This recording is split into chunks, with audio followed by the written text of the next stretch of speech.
目前北京进前就讲，台湾有20万人有摕中国身份证，而且台湾就这办身份证的据点引起讨论。内政部长刘世峰今日指出讲，这目前讲的数字有缺陷。经过调查了后，目前约谈30多人，而且有掌握到北中南有3间到5间的公关公司是有伫咧协助代办中国身份证，也当咧清查敢有违反两华人民关系条例。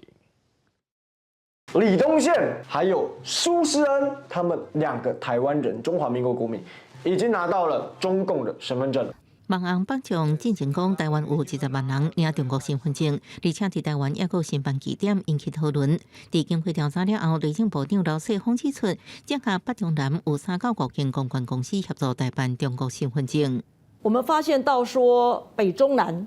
都有所谓类似的公关公司，或是咨询顾问公司，在帮忙人家办，那我们再查，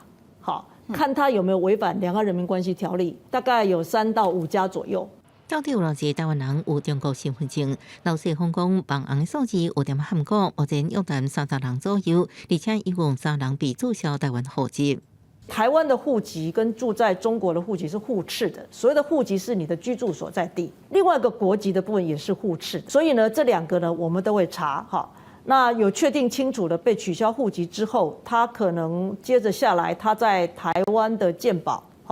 或是台湾的这个国籍，或是他的旅行文件，我们就会分别通知外交部跟通知卫福部。刘世峰表示，民众若被发现有相同户籍，内政部会问要保存倒一个，原则时间来用一个，尤其是民事代表，若无伫期限内底回答，就照咱的法律来处理。记者综合报道。